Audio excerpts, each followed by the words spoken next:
করোনায় আক্রান্ত হয়ে 18 জুলাই হাসপাতালে ভর্তি হতে হয়েছিল বরেণ্য অভিনেত্রী ববিতাকে। টানা 4 দিন হাসপাতালে থাকতে হয়েছে তাকে।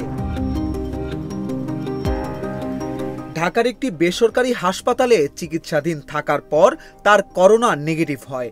40% বেশি গ্লো, বিশ্বের 1 নম্বর গ্লো ক্রিম, নতুন গ্লো এন্ড লাভলি।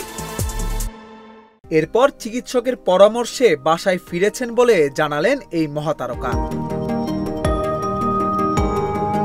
আজ 27 জুলাই ববিতার অসুস্থতার কথা জানিয়েছেন তার ছোট বোন অভিনেত্রী চম্পা।